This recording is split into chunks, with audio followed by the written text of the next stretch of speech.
미국의 한 대학교 무용 수업을 하고 있는 강의실에서 두 미국인 여학생이 목소리를 높이며 싸우고 있습니다. 그들은 옷을 똑같이 입고 있는데요. 도대체 무슨 일로 이렇게 싸우고 있는 것일까요? 바로 지금 사연을 들어보겠습니다. 오늘의 사연 시작합니다. 아, 참.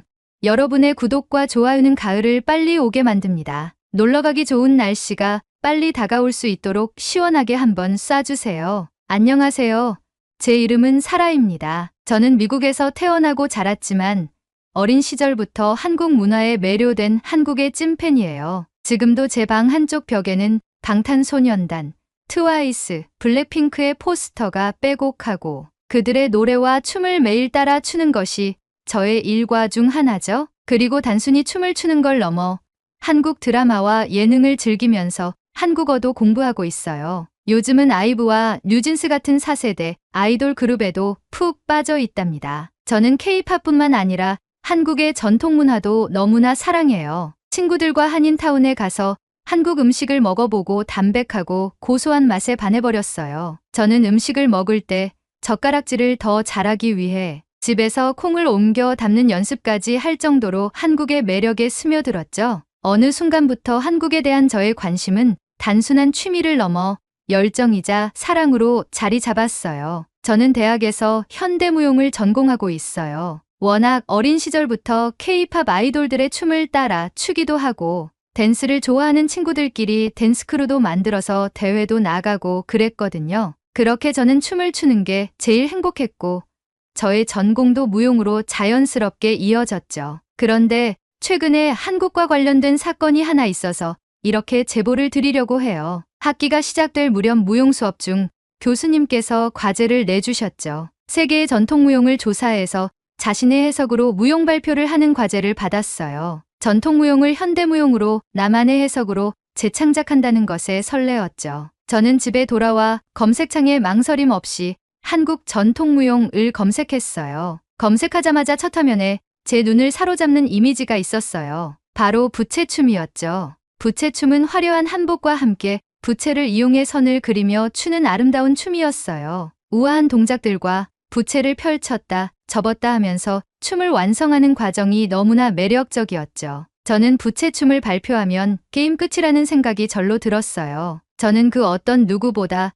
부채춤을 완벽하게 준비하고 싶어서 해외 직구로 부채를 주문하고 한복까지 구입해 매일같이 연습했어요. 완벽한 한국의 부채춤을 보여주겠다는 생각으로요. 발표 당일 아침, 저는 마지막으로 거울 앞에서 한복을 점검하며 나름 완벽하게 준비된 모습을 확인했어요. 손에는 아름다운 천으로 만든 부채를 들고 있었고 제 몸에 완전히 익숙해진 저만의 부채춤의 동작을 몇 번씩 되새기며 스스로에게 확신을 줬죠. 오늘 발표는 완벽할 거야. 교수님도 한국의 부채춤을 보고 감탄하시겠지 라고 생각하며 학교 강의실로 향했습니다. 하지만 강의실에 들어선 순간 저는 제 눈을 의심할 수밖에 없는 광경을 목격했어요. 바로 제 눈앞에 리나가 똑같이 부채를 들고 한복을 입고 있는 것이었어요. 색상은 저와 겹치진 않았지만 마치 커플룩을 입은 것처럼 보였어요. 저는 순간 가슴이 철렁 내려앉았죠. 설마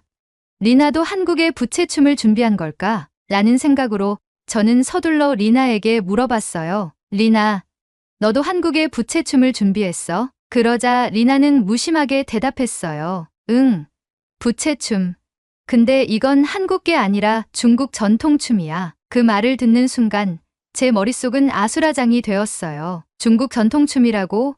저는 이 상황이 전혀 이해가 되지 않았죠. 분명 저는 한국의 전통 무용으로서 부채춤을 선택했는데 리나가 자신만만하게 그것이 중국의 것이라고 주장하는 게 말이 된다고 생각하지 않았어요. 잠깐, 그게 무슨 소리야?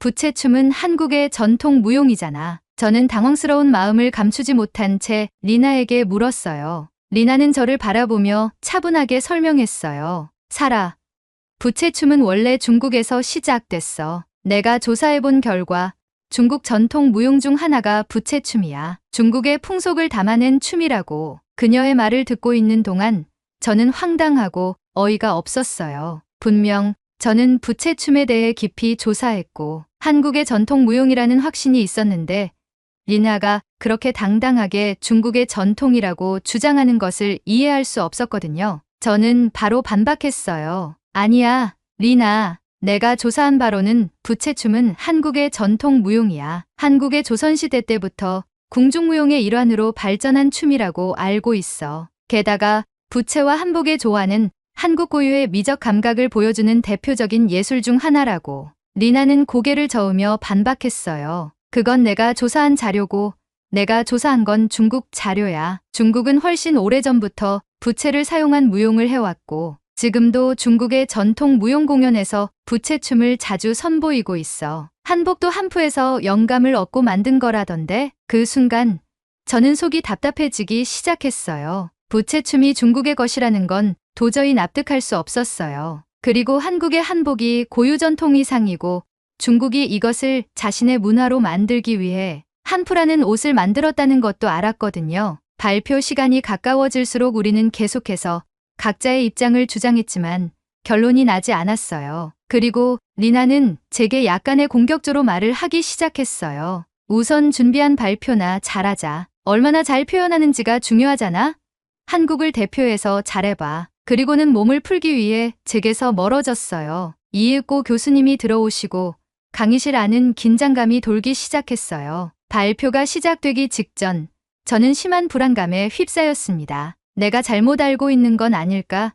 아니면 리나가 말한 대로 중국의 부채춤을 한국이 재창작한 한 것일까? 동작이 같을까?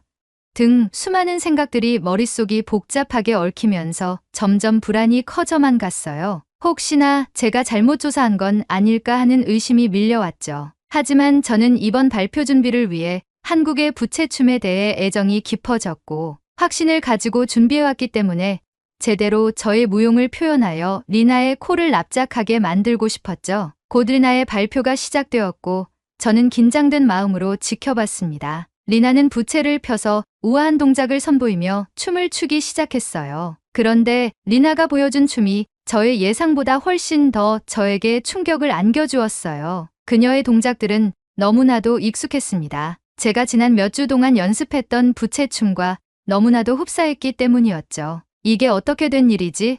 부채를 펴는 각도부터 손목을 돌리는 섬세한 동작까지 내가 연습한 한국의 부채춤과 너무 비슷해. 리나의 춤을 보는 내내 혼란스러움은 커져만 갔어요. 그녀가 춘 부채춤의 흐름과 움직임이 너무 똑같았기에 불안함은 커져만 갔습니다. 리나의 발표가 끝난 후 교수님은 곧이어 저를 호명하셨어요. 저는 혼란스러운 마음을 굳게 다잡으며 제가 준비한 한국의 부채춤을 선보였습니다. 부채를 부드럽게 펼치고 접으며 한복의 소매와 함께 춤을 이루는 그 섬세한 아름다움을 최대한 표현하며 혼신의 힘을 다 쏟았죠. 저는 나름 만족스럽게 발표를 마쳤습니다. 하지만 제 발표가 끝나자마자 교수님은 다음 사람을 호명하지 않고 가만히 계셨어요. 무용실 내부는 알 수 없는 무거운 기운이 감돌았죠. 그리고 교수님이 내뱉은 한마디에 저와 리나는 서로를 바라볼 수밖에 없었습니다. 두 학생이 준비한 부채춤이 같은 무용으로 보이는데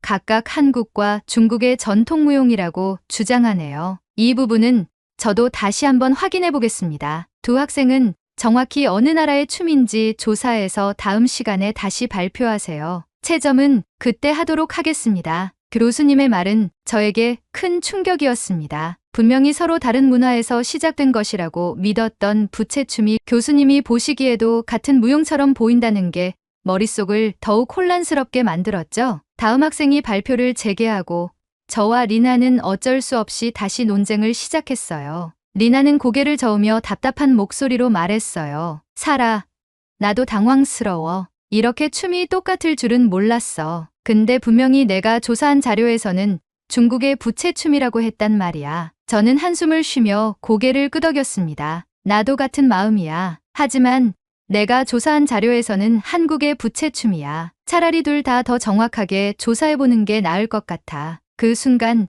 음악이 멈췄고 교수님은 저희들을 향해 소리를 지르기 시작했어요. 지금은 발표 시간입니다. 논쟁은 수업이 끝나고 진행하세요. 같이 수업을 듣는 친구들은 저희를 노려보기 시작했고 저와 리나는 아무 말도 하지 못한 채 반성하기 시작했어요. 수업이 끝나고 우리는 서로의 주장을 내세우기보다 함께 더 깊이 있는 조사를 해보자고 결론을 내렸습니다. 우리는 도서관의 시청각실로 향해 각 나라의 부채춤의 기원을 다시 찾아보기 시작했어요. 머릿속이 여전히 복잡했지만 이제는 더 이상 감정에 휘둘리지 않고 정확한 자료로 결론을 내야겠다고 다짐했죠. 리나도 제 옆에서 컴퓨터를 켜고 부채춤에 대해 다시 검색하기 시작했죠. 리나가 비아냥대는 말투로 먼저 입을 열었어요. 내가 어떤 자료를 찾아왔는지 나도 궁금하네. 나는 중국에서 부채춤이 오랜 역사를 가지고 있다는 걸 명확하게 봤거든. 리나의 말을 듣자 저는 약간 긴장되었지만 차분하게 응대했습니다. 그래, 한번 서로의 자료를 보고 비교해보자. 우리가 더 깊이 조사하면 어느 쪽이 더 먼저 부채춤을 발전시켰는지 알 수 있을 거야. 리나는 자신있게 화면을 제게 보여주었어요. 바이두 백과사전에서 찾은 중국 부채춤에 관한 자료였죠. 화면을 가리키며 리나가 설명하기 시작했죠. 여기 봐. 중국의 바이두 백과사전에 따르면 부채춤은 한족, 한이족, 조선족 등 여러 민족이 긴 역사를 거치며 각각 다른 특징을 형성한 중국 민간 전통 무용 중 하나라고 나와 있어. 특히 명나라와 청나라 시기에 부채춤이 크게 발전했다고 명시돼 있어. 여성들이 부채를 이용해 공연을 많이 했고 부채를 이용한 다양한 동작과 춤사위가 일상화가 되어 현재까지도 이어져 오고 있는 거야. 리나의 설명을 듣고 저는 화면을 유심히 살펴보았어요. 중국의 자료에는 분명 부채춤이 명나라와 청나라 시기에 크게 발전했다고 적혀 있었죠. 장식적인 의상과 부채를 활용한 여성들의 춤이 그 시대에 자주 공연되었다는 부분이 강조되어 있었어요. 리나는 자신만만한 표정으로 저를 바라봤어요. 이 정도면 충분하지 않니? 명나라 시기부터 부채춤이 발전했대. 이건 거의 600년 전이야. 게다가 다양한 민족들이 이 춤을 추었다고 나와 있고 얼마나 오랜 기간 동안 전통이 이어져 왔는지 알겠지? 저는 조용히 고개를 끄덕이며 리나의 말을 경청했어요. 하지만 저는 그 자료를 봤을 때 미소가 번지기 시작했죠. 저는 제가 찾은 자료들을 리나에게 자신있게 보여줬어요. 내 말도 일리가 있어. 하지만 내가 찾은 자료들을 보면 한국의 부채춤이 더 먼저 시작되었다는 게 명확해. 고려시대부터 이미 부채춤의 기록이 있고 궁중에서 귀족 여성들이 예절 교육의 일환으로 연습했다는 기록이 있어. 여기 봐. 제가 찾은 자료는 한국의 전통 문화에 대한 전문적인 서적과 학술 자료를 바탕으로 한 내용이었어요. 화면에 뜬 문구를 손으로 가리키며 설명을 이어갔습니다. 고려시대에는 부채춤이 궁중에서 귀족들의 취미로 시작되었어. 부채를 활용한 춤이 처음으로 궁중에서 나타났고 여성들의 예절 교육을 위한 중요한 요소로 사용. 그리고 그 당시의 부채춤은 우아하고 정교한 동작을 중심으로 이루어졌다. 리나는 제 자료를 읽으며 약간 놀란 표정을 지었어요. 제가 계속해서 조선시대의 부채춤에 대해 설명을 덧붙였죠. 그리고 조선시대에 들어서면서 부채춤은 더 발전했어. 궁중에서 무용 예술로서 인정받기 시작했고 여성들 사이에서 인기 있는 무용이 되었지. 이때부터 부채춤은 기술적이면서도 예술적인 감정 표현에 중점을 두며 발전했어. 그리고 현대로 넘어오면서도 전통적인 요소와 현대적인 안무가 조화를 이루면서 더욱 발전해왔고 한국의 대표적인 전통 무용으로 자리 잡았어. 리나는 제가 찾은 자료를 보며 아무 말도 하지 못했고 저는 한국 부채춤의 변천사를 시대별로 강조하며 설명을 마쳤습니다. 결론은 시기적으로 보면 고려시대부터 부채춤이 궁중에서 시작됐으니 중국 명나라 시기보다 먼저야. 중국에서 부채춤이 발전한 건 명나라와 청나라 시기라고 했잖아. 근데 고려시대는 명나라보다 훨씬 이전인 1100년 전이라고. 리나는 믿기지 않는다는 듯이 자료를 말없이 쳐다보고 있었죠. 그리고 그녀가 입을 열었을 때는 약간 흔들리는 목소리였죠. 그런데 바이두 백과사전에서는 분명히 중국의 여러 민족의 전통 민간 무용이라고 했잖아. 저는 고개를 저으며 답했습니다. 여기에 포함되어 있는 조선족은 한국인들이 중국 동북부 지역에 정착한 사람들을 말해. 그러니까 조선족이 중국에 살고 있는 건 맞지만 그들의 뿌리는 한국인 거지. 조선시대, 조선족. 단어의 어감이 비슷하지 않니? 부채춤도 그들이 한국에서 가져간 문화 중 하나일 뿐이지. 원래 중국의 것이 아니라는 거지. 리나는 점점 제 논리에 수긍하는 듯 보였어요. 저는 다시 한번 확신을 주기 위해 결론을 내렸어요. 자, 봐봐. 부채춤은 한국에서 고려시대부터 시작된 거고, 명나라 시기에 중국에서도 유사한 춤이 발전했을 수는 있지만, 그 기원은 한국이 더 먼저야. 중국의 자료는 여러 민족이 부채춤을 발전시켰다고 하지만, 한국의 부채춤은 궁중무용으로서 역사적으로 명확한 기원을 가지고 있어. 저는 한국의 부채춤이 역사적으로 중국보다 먼저 시작되었음을 확실하게 입증했어요. 제가 한국에 대한 애정으로 얼마나 많은 검색을 해왔다는 것을 리나에게 보여주고 싶었죠. 리나도 역사적 자료에 수긍하는 느낌이긴 했지만 그녀의 표정에는 아쉬움이 가득했죠. 리나는 한숨을 쉬며 저를 바라봤어요. 그래, 내 말이 맞아. 한국이 부채춤을 먼저 시작했다는 것을 부정할 수 없네. 근데 부채춤은 정말 아름다운 춤이야. 난 그 춤을 꼭 하고 싶어. 그 순간 저는 리나의 마음을 이해하게 되었어요. 리나가 부채춤을 하고 싶어 했던 이유는 단순히 중국의 전통을 주장하기 위해서가 아니라 부채춤의 아름다움에 매료된 듯 보였고 그것을 꼭 자신이 발표하고 싶어 하는 기분이 들었어요. 저는 마음속에서 큰 결단을 내리게 되었어요. 리나, 부채춤은 내가 발표해도 좋을 것 같아. 내가 정말 하고 싶어 하니까 이번 발표에서는 내가 부채춤을 맡아줘. 리나는 놀란 눈으로 저를 바라봤죠. 정말 그래도 돼? 내가 이렇게까지 준비했잖아. 저는 고개를 끄덕이며 미소를 지었어요. 괜찮아. 내가 부채춤을 발표하면 좋겠어. 나는 다른 걸 준비할게. 어차피 전통무용을 발표하는 거니까 꼭 부채춤일 필요는 없잖아. 리나는 고맙다는 말과 함께 안도한 표정을 지었고 우리는 그날 그렇게 좋게 마무리하였죠. 사실 저는 속으로는 새로운 계획을 세우고 있었거든요. 부채춤을 양보했지만 그렇다고 제가 한국을 양보한 것은 아니었어요. 제가 사랑하는 한국의 전통무용 중에는 부채춤만큼이나 아름다운 춤들이 많았거든요. 그 중에서도 가장 제 마음을 끌었던 건 바로 살풀이 춤이었어요. 살풀이 춤은 부채춤과는 또 다른 아름다움이 있었거든요. 부채 대신 긴 흰 천을 이용해 춤을 추는 살풀이 춤은 원래 무속의식을 바탕으로 한 무용이지만 세월이 흐르면서 현대 한국 무용의 대표적인 상징으로 자리 잡았죠. 특유의 정적이고 고혹적이면서 천과 인간의 곡선의 미를 잘 살리는 춤이라고 생각이 들었어요. 게다가 한국의 전통무용 중에서도 깊은 정서를 담고 있는 춤이라는 설명이 제 마음을 흔들었었죠. 제가 이 춤을 선택한 이유는 바로 그 우아한 선과 감정이 부채춤과는 다른 매력을 발산했기 때문이에요. 저는 이 계획을 리나에게 비밀로 하기로 하고 다시 발표 준비를 시작했죠. 그렇게 해야 리나도 자신의 발표에 집중할 수 있게 되고 한국의 부채춤을 완벽히 표현해낼 것이라는 목표를 가질 테니까요. 저는 다시 살풀이 춤 준비에 들어갔어요. 살풀이 춤에 필요한 천과 의상 소품들을 주문하고 시간을 내서 연습을 시작했어요. 긴 천을 잡고 부드럽게 휘날리며 추는 동작들은 마치 물결이 흐르는 듯 우아했고 그 안에서 자연스럽게 감정이 전해졌습니다. 살풀이 춤을 연습하면서도 저는 부채춤과는 다른 깊은 감정이 이 춤 속에 깃들어 있다는 것을 느낄 수 있었어요. 부채춤이 화려함과 기교로 사람들을 매료시킨다면 살풀이 춤은 그 속에 담긴 감정과 우아한 선이 사람들의 마음을 움직이는 춤이었죠. 저는 살풀이 춤이 단순한 동작의 반복이 아니라 그 속에 담긴 서정적이고도 깊은 감정을 표현하는 데 집중했어요. 그렇게 발표날이 다가왔고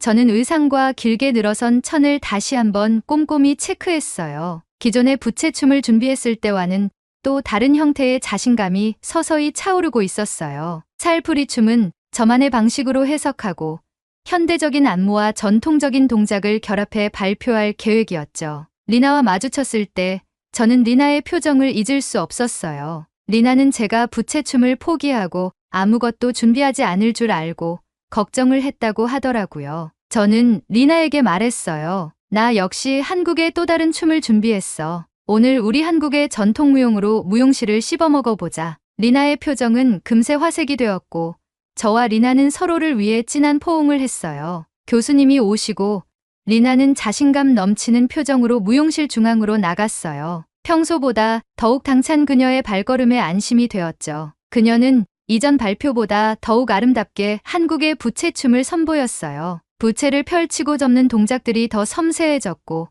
그동안 얼마나 열심히 연습했는지 그 모습에서 그대로 드러났죠. 발표가 끝난 후 리나는 부채춤을 한국의 전통무용으로 소개했고 교수님도 고개를 끄덕이며 그녀의 발표를 칭찬하셨어요. 리나의 발표가 끝난 후 제 차례가 되었어요. 저는 리나가 부채춤을 발표하면서 느꼈을 기분 좋은 긴장감을 느끼며 중앙으로 향했습니다. 처음 부채춤을 선보일 때와는 다른 묘한 감정이 북받쳐 왔습니다. 저는 한국의 살풀이춤을 선보이기로 했으니까요. 긴 천을 바닥까지 늘어뜨리고 준비 동작을 취한 후 천천히 음악이 흐르기 시작했어요. 제 손과 팔 동작, 그리고 몸의 움직임에 따라 움직이는 천이 공중에서 흘러내리듯 움직일 때마다 친구들과 교수님의 시선이 제 춤사 위에 몰려드는 것을 느낄 수 있었죠. 천을 휘날리며 마음속 깊이 있던 감정을 담아냈고 특유의 절제된 동작 속에서 오히려 강렬한 감정을 표현해내었습니다. 발표가 끝난 후 교수님은 제게 물었어요. 사라, 지금 춘 춤이 뭐죠? 저는 한국의 살풀이 춤이라고 당당하게 말했습니다. 그러자 교수님은 저를 향해 따뜻한 미소를 지으며 말씀하셨어요. 살풀이 춤을 선보여줘서 정말 고마워요. 이 춤은 처음 봤는데 그 우아함과 감정의 깊이가 대단히 인상적이었습니다. 이전 발표에서 부채춤에 관한 내용을 찾아봤는데 한국의 전통무용이더라고요.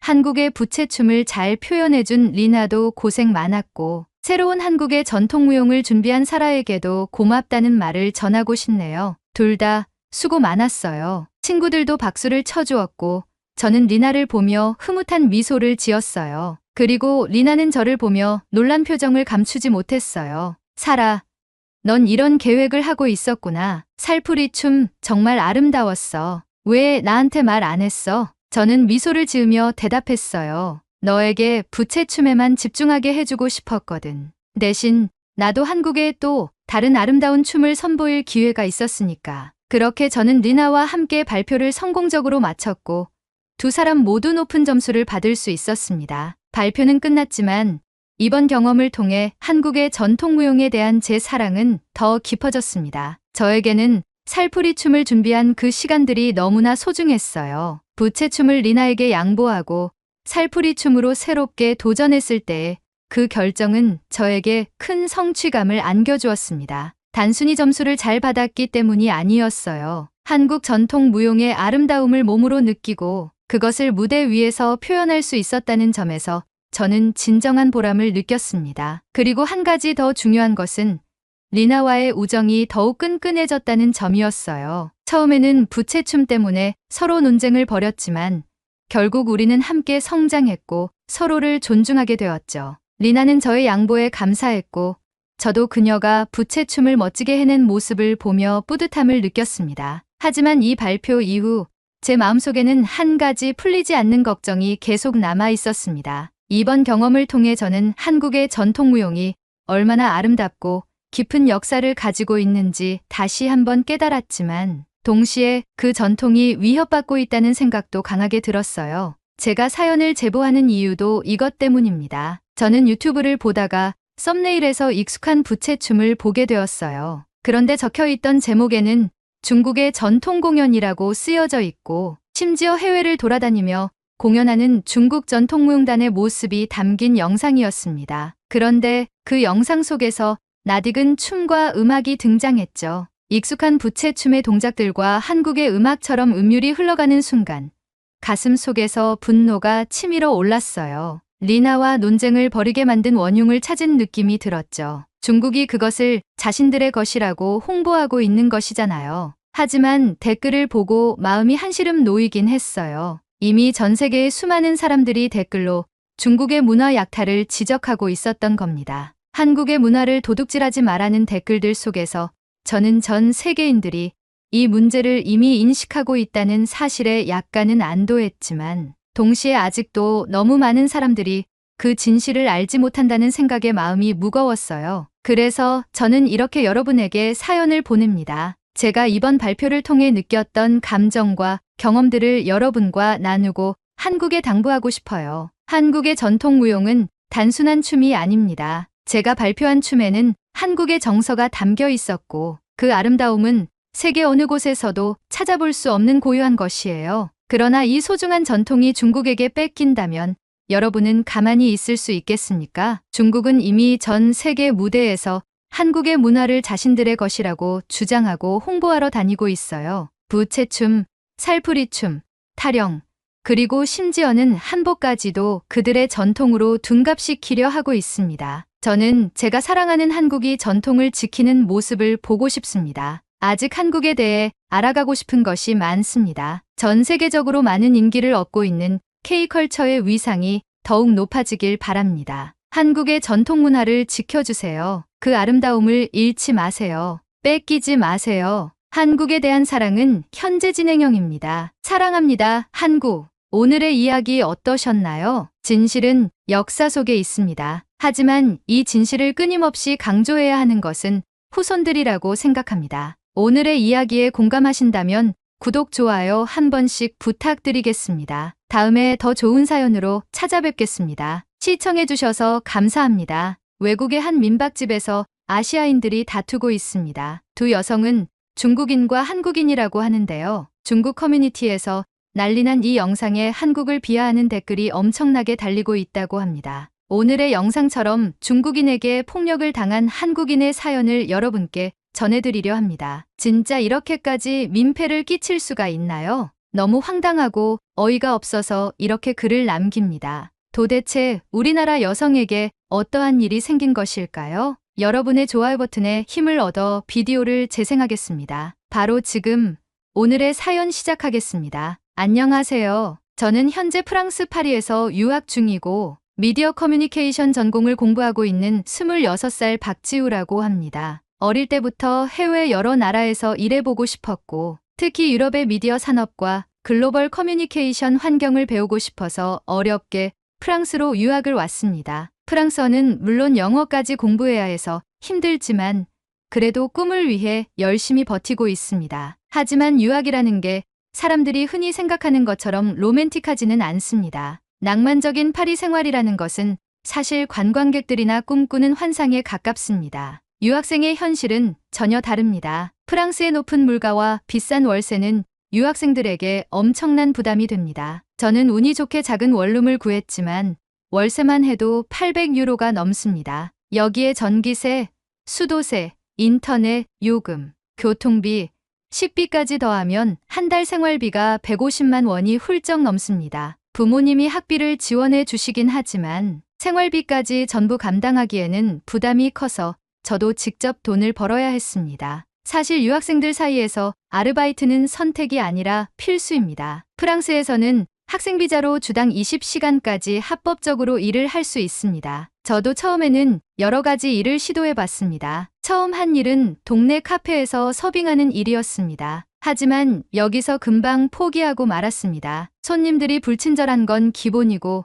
프랑스어 발음이 어색하면 무시당하기 일쑤였습니다. 주문을 제대로 못 알아듣는다고 한숨을 쉬거나 짜증을 내는 손님들도 많았고 실수라도 하면 매니저에게 혼나는 건 당연한 일이었습니다. 이후 선택한 게 한국인 관광객들을 위한 가이드 일이었습니다. 파리에는 한국에서 온 여행객들이 많습니다. 루브르 박물관, 에펠탑, 베르사유 궁전 같은 관광지를 안내하면서 한국인 관광객들에게 설명을 해주는 일이었습니다. 성수기에는 하루에 100유로 이상 벌 수도 있어서 꽤 괜찮았습니다. 문제는 일정이 너무 불규칙하다는 점이었습니다. 일거리가 있을 때는 많지만 없을 때는 아예 없어서 생활비를 안정적으로 벌기가 어려웠습니다. 그래서 결국 선택한 게 한인 민박 아르바이트였습니다. 파리에는 한국인 관광객들이 많이 찾아오는 한인 민박이 많습니다. 저는 파리 중심가에서 꽤 유명한 한인 민박에서 일하게 됐습니다. 이곳의 가장 큰 장점은 숙소에서 숙식을 해결할 수 있다는 점이었습니다. 유학생들에게 가장 큰 부담 중 하나가 바로 주거비입니다. 저는 원래 작은 원룸을 렌트하고 있었지만 방세가 너무 부담되었고 혼자 살다 보니 밥을 챙겨 먹는 것도 힘들었습니다. 그런데 한인 민박에서 일하면 직원들은 보통 숙소 안에 별도 공간에서 지낼 수 있었고 아침과 저녁은 사장님이 제공하는 경우가 많아서 식비도 절약할 수 있었습니다. 출퇴근할 필요가 없어서 교통비도 아낄 수 있었고 손님들도 대부분 한국인이라 언어적인 부담이 없다는 점도 큰 장점이었습니다. 처음에는 민박에서 숙식 제공받으면 개인 공간이 부족하지 않을까라는 걱정을 했지만 막상 생활해 보니 혼자 있을 공간도 충분했고 다른 직원들과도 친해져서 외롭지 않았습니다. 무엇보다도 따뜻한 집밥을 먹을 수 있다는 점이 너무 좋았습니다. 프랑스에서 한식 식재료는 비싸고 제대로 된 한식을 먹으려면 한인 마트를 찾아가야 하는데 민박에서는 김치찌개나 된장찌개 같은 집밥을 먹을 수 있어서 정말 행복했습니다. 하지만 이렇게 안정적으로 일하고 있다고 생각하던 어느 날 사장님께서 저에게 말을 걸었습니다. 지우야, 이번에 중국 여행객 2명이 예약했어. 체크인 도와줄 수 있지? 순간 약간 불안한 기분이 들었습니다. 사실 한인 민박에는 거의 한국인 손님만 오고 가끔 일본인이나 동남아 여행객이 오는 정도였습니다. 그런데 이번에는 중국인이 예약을 했다는 것입니다. 사장님은 크게 개의치 않으셨지만 저는 약간 걱정이 됐습니다. 사실 유럽에서 일하다 보면 중국인 관광객들이 예의 없이 행동하는 걸 많이 보게 됩니다. 카페에서도 중국인 손님들은 기본적으로 시끄러웠고 길거리에서 새치기를 하거나 공공장소에서 큰 소리로 통화하는 걸 자주 봤습니다. 물론 모든 중국인이 그런 건 아니겠지만 유럽에서 여행업에 종사하는 사람들 사이에서는 중국인 단체 관광객이 오면 스트레스가 엄청난 게 사실이었습니다. 설마 우리 민박에서도 문제를 일으키는 건 아니겠지 하는 생각을 했습니다. 하지만 그 생각이 완전히 틀렸다는 걸 깨닫는 데는 하루도 걸리지 않았습니다. 저는 최대한 긍정적으로 생각하려고 하였습니다. 모든 중국인 여행객이 문제를 일으키는 것은 아닐 것이고 사람에 따라 다를 수도 있다고 여겼습니다. 하지만 저의 걱정은 체크인 첫날부터 현실이 되었습니다. 중국인 여행객 2명은 저녁 8시쯤 도착하였습니다. 프랑스는 여름이면 해가 늦게 지지만 겨울에는 오후 5시만 되어도 어두워집니다. 이미 한인 민박의 다른 손님들도 여럿 머물고 있었고 숙소는 조용한 분위기였습니다. 저는 미리 준비해 둔 체크인 서류와 방키를 들고 로비에서 그들을 맞이하였습니다. 처음 본 순간부터 불안한 느낌이 들었습니다. 두 사람 다 커다란 캐리어를 2개씩 끌고 있었는데 숙박 일수를 보니 겨우 사흘이었습니다. 짐이 너무 많다는 생각이 들었지만 여행 스타일이 사람마다 다를 수도 있으니 대수롭지 않게 넘겼습니다. 문제는 그들이 문을 열고 들어오자마자 발생하였습니다. 와, 여기 되게 크다. 사진이랑 똑같아. 그들은 마치 자기 집에 온 듯 큰 소리로 떠들며 안으로 들어왔습니다. 문제는 다른 손님들이 이미 로비에 있었다는 점이었습니다. 조용히 책을 읽던 여성 손님이 깜짝 놀라 고개를 들었고 맞은편에서 노트북으로 작업하던 여행객 한 명도 인상을 찌푸렸습니다. 저는 당황했지만 최대한 친절한 미소를 유지하며 체크인 안내를 시작하였습니다. 어서 오세요. 여권 확인 부탁드립니다. 그들은 저를 힐끗 보더니 대뜸 말을 쏟아냈습니다. 너 중국어 할 줄 알아? 저는 영어와 프랑스어, 그리고 약간의 중국어를 할 줄 알았지만 일부러 한국어로 대답하였습니다. 아닙니다. 여기서는 한국어 또는 영어로 안내해 드리고 있습니다. 그러자 그들은 짜증이 난 듯 중국어로 웅성거리더니 겨우 여권을 꺼내 주었습니다. 저는 예약 정보를 확인한 뒤 숙소 이용 규칙을 설명하기 시작하였습니다. 여기는 한국인들이 주로 이용하는 한인 민박이라 기본적으로 조용한 분위기를 유지해 주셔야 합니다. 공용 공간에서는 밤 10시 이후에는 소음을 자제해 주시고 객실 내에서는 음식 섭취를 삼가 주십시오. 그리고 욕실은 공용이기 때문에 사용하신 후 깨끗이 정리해 주셔야 합니다. 제 말이 끝나자마자 그들은 서로를 쳐다보며 웃었습니다. 그리고 믿기 어려운 말을 하였습니다. 그럼 배달 음식은 어디서 먹어?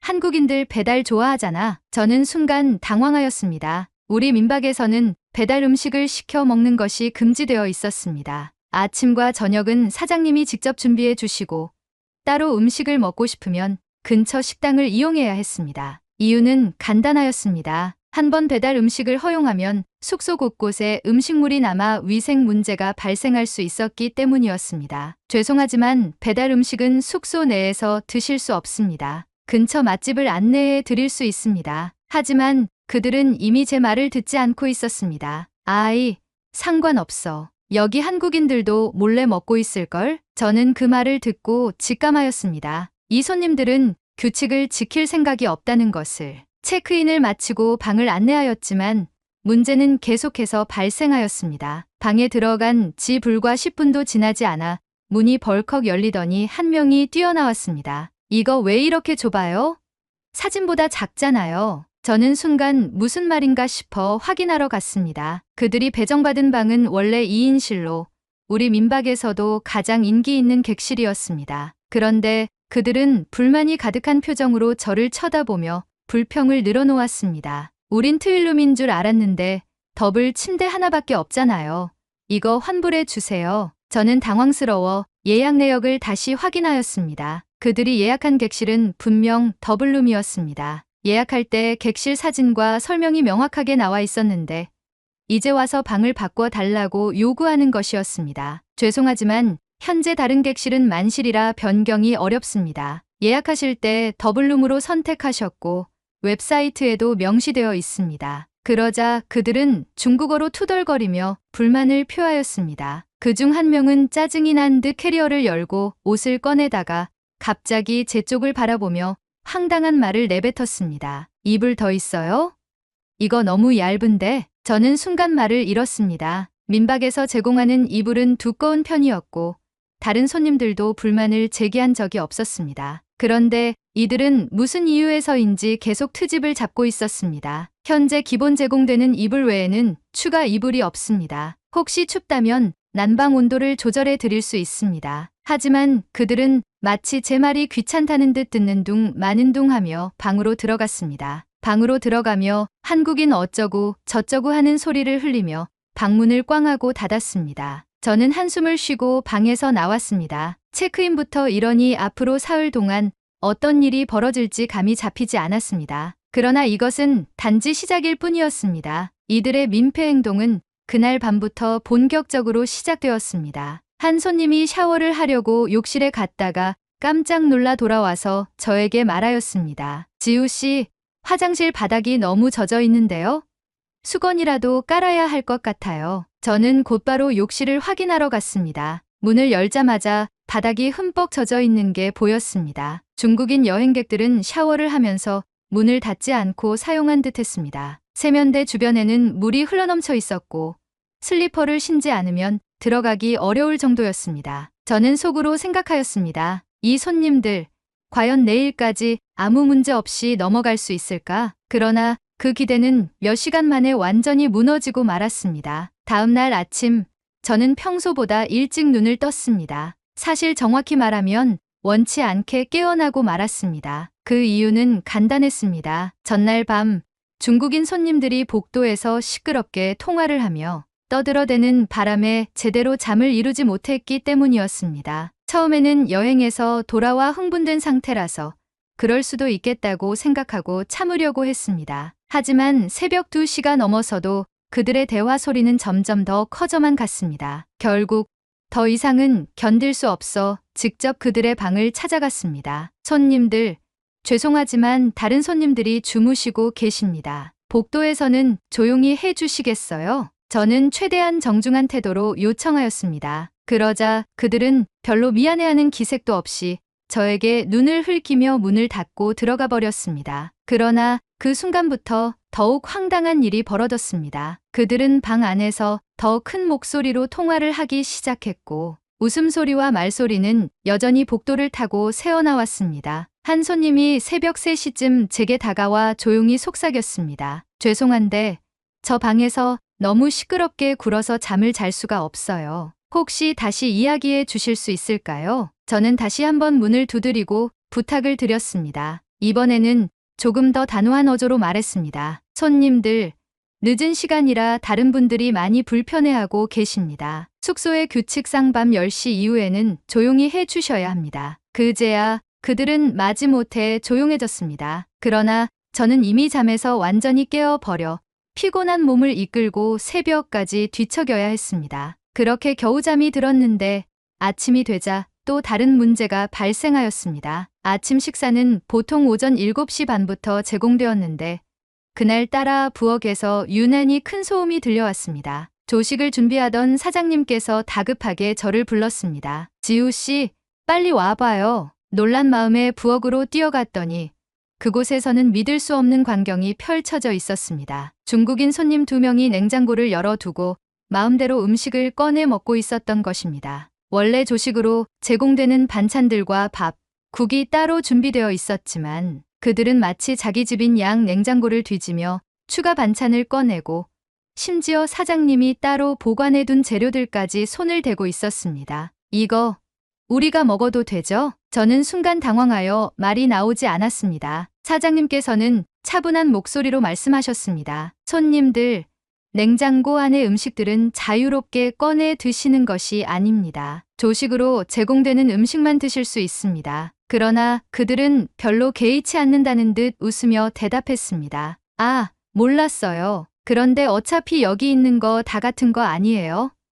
우리는 아침을 좀 많이 먹어야 해서요. 사장님께서는 깊은 한숨을 내쉬며 조용히 말씀하셨습니다. 일단 준비된 음식만 드시고 필요한 것이 있으면 저희에게 말씀해 주세요. 직접 냉장고를 여는 것은 안 됩니다. 그제야 그들은 마지못해 냉장고를 닫고 테이블로 돌아갔습니다. 그러나 이것으로 끝이 아니었습니다. 아침 식사를 마친 후 다른 손님들은 설거지를 하고 자리를 정리하는 것이 일반적이었습니다. 하지만 이들은 아무것도 치우지 않은 채 자리에서 일어나 버렸습니다. 사장님께서 식기 반납 부탁드립니다 라고 정중하게 요청하자 그들은 우리는 호텔에서도 설거지 안 해요 라고 대답하며 웃었습니다. 결국 제가 그들이 남긴 식기를 치우고 설거지를 해야 했습니다. 그날 오전 그들은 파리 시내 관광을 나갔습니다. 저는 적어도 몇 시간 동안은 조용하겠구나 라고 생각하며 안도의 한숨을 내쉬었습니다. 하지만 그것도 잠시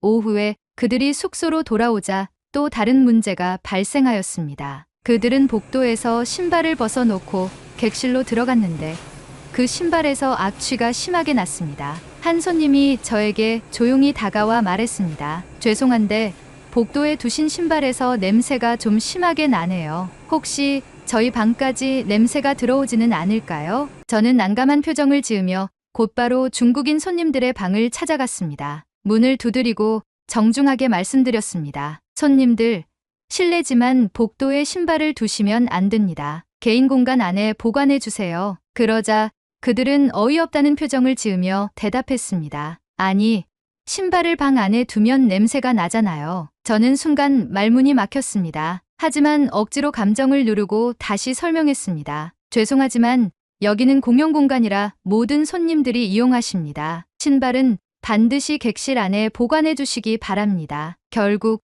그들은 마지못해 신발을 방 안으로 들여놓았습니다. 하지만 저를 바라보는 그들의 표정은 마치 이런 것도 못 참느냐는 듯했습니다. 그렇게 하루가 지나가고 저는 이미 기진맥진한 상태였습니다. 그런데 저녁이 되자 마지막으로 결정적인 사건이 터지고 말았습니다. 밤 9시쯤 저는 민박 1층에서 정리 업무를 하고 있었습니다. 그런데 갑자기 위층에서 이상한 냄새가 풍겨왔습니다. 무언가 탄 듯한 냄새였습니다. 순간 불길한 예감이 들어 급히 2층으로 올라갔습니다. 중국인 손님들의 방 문이 살짝 열려 있었고 안에서는 연기가 새어나오고 있었습니다. 저는 당황하여 문을 두드렸습니다. 손님, 안에서 무슨 일이 있나요? 그러자 그들이 문을 열었고 방 안에서 저는 더 큰 충격을 받았습니다. 그들은 방 안에서 전기 포트로 즉석 라면을 끓이고 있었던 것이었습니다. 더 놀라운 것은 포트 안에 라면과 수프를 함께 넣고 끓이고 있었으며 물이 넘쳐 전기 코드 근처까지 흘러갔다는 점이었습니다. 그 순간 사장님께서 올라오셨고 상황을 확인하신 후 단호한 목소리로 말씀하셨습니다. 죄송하지만 더 이상 저희 숙소에서는 머무실 수 없습니다. 내일 아침까지 퇴실해 주시기 바랍니다. 그제야 그들은 사태의 심각성을 깨달은 듯했지만 저는 이미 한계에 도달한 상태였습니다. 사장님께서 중국인 손님들에게 퇴실을 요구한 후 저는 이제 더 이상 문제는 없겠지라고 생각했습니다. 하지만 그것은 저의 착각이었습니다. 다음 날 아침 중국인 손님들은 짐을 싸지도 않은 채 태연하게 아침 식사 시간이 되기를 기다리고 있었습니다. 저는 그 모습을 보고 의아한 기분이 들었지만 따로 말을 걸지는 않았습니다. 하지만 부엌으로 들어선 그들은 아무렇지도 않게 자리를 잡고 앉더니 준비된 조식을 먹기 시작했습니다. 저는 순간 화가 치밀었지만 최대한 차분하게 말했습니다. 손님들, 오늘 아침까지 퇴실 조치가 내려졌으니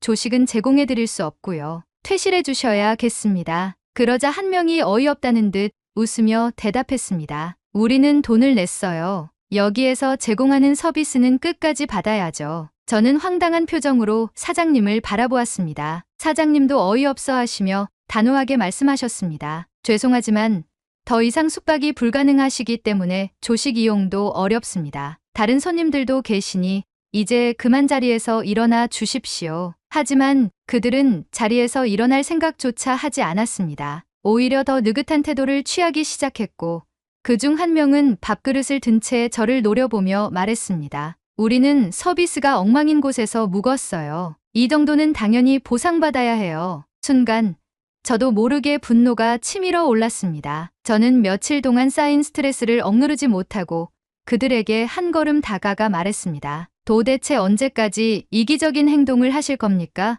숙박 규정을 무시하고 민폐를 끼쳐도 모자라 이제는 퇴실 요청까지 무시하시는 건가요? 그들은 제 말을 듣고도 반성하는 기색 없이 비웃었습니다. 그리고 갑자기 한 명이 제 앞에 서서 밥그릇으로 제 몸을 툭툭 건드리며 소리치기 시작했습니다. 한국인들이 매너가 이렇게 없네?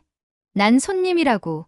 아침밥 가져와. 저는 더 이상 참을 수 없었습니다. 그의 손을 쳐내며 소리쳤습니다. 그만하세요. 그 순간 밥그릇이 바닥으로 떨어지며 쨍그랑 소리를 냈습니다. 바닥에는 깨진 그릇 조각이 널브러졌고 민박집 안은 정적에 휩싸였습니다. 그러자 제 앞에 섰던 중국인은 저에게 무차별 폭력을 행사하기 시작했고 저는 그것을 뿌리치기 위해 대응해야만 했습니다. 다른 숙박객들이 놀란 얼굴로 우리를 바라보았고 사장님도 당황한 기색이 역력하셨습니다. 그러나 중국인 손님들은 당황하기는커녕 오히려 저를 위협하듯 다가오며 소리를 질렀습니다. 폭력이다. 폭력 행사했어. 저는 황당해서 말문이 막혔습니다. 제가 먼저 손을 친 것은 맞지만 그들이 먼저 도발한 것이었고 저는 그들의 행동에 대응을 한 것뿐이었습니다. 하지만 그들은 마치 기다렸다는 듯 휴대전화를 꺼내 저를 촬영하기 시작했어요. 이거 찍어. 한국인이 중국인을 차별하고 무차별 폭력을 행사했다고 경찰에 신고할 거다. 그들은 서로 중국어로 빠르게 대화를 나누더니 이내 휴대전화를 들고 경찰에 신고하겠다고 소리를 질렀습니다. 중국 대사관에도 연락하자 여기 한국인은 우리를 차별하고 폭력을 행사했어. 미개한 조선족들. 그러고는 씩씩대며 숙소를 떠나버렸습니다. 저는 황당함과 분노에 휩싸여 그들의 뒷모습을 바라보았습니다. 하지만 문제는 그것으로 끝이 아니었습니다. 1시간쯤 후 실제로 프랑스 경찰이 민박집을 찾아왔습니다. 경찰들은 저와 사장님에게 당시 상황을 설명해달라고 요구했습니다. 저는 차분하게 모든 상황을 설명했고 다른 숙박객들도 저를 변호해 주었습니다. 하지만 경찰은 양측의 주장을 모두 들은 후 쌍방 폭행 혐의 없음으로 사건을 종결하려 했습니다. 두 당사자 모두 물리적 충돌이 있었지만 큰 부상은 없고 상호 간의 언쟁 속에서 발생한 일로 보입니다. 따라서 별다른 처벌 없이 사건을 종결하도록 하겠습니다. 저는 억울했지만 경찰이 더 이상 개입할 의사가 없어 보였기에 할 수 있는 것이 없었습니다. 그러나 사태는 여기서 끝이 아니었습니다. 며칠 후 민박집의 온라인 리뷰 사이트에 중국어로 된 악성 댓글들이 달리기 시작했습니다. 여기 한국인 직원은 인종차별주의자다. 중국인을 무시하고 폭력을 행사하는 곳 절대 가지 마세요. 중국인이라고 차별당할 수 있습니다. 저는 놀란 마음으로 사장님께 이 사실을 알렸습니다. 사장님께서는 한숨을 쉬시며 말했습니다. 이럴 줄 알았어. 나도 내용을 찾아봤는데 요즘 중국 네티즌들은 단체로 몰려다니면서 특정 업체를 공격하는 경우가 많다고 하더라. 실제로 한 주가 지나자 민박집의 평점이 급격히 낮아졌습니다. 원래는 평점이 높았던 숙소였지만 중국 네티즌들의 악의적인 리뷰 공격으로 이미지가 심각하게 손상되었습니다. 저는 화가 나서 손을 떨며 말했습니다. 도대체 왜 저렇게까지 하는 걸까요?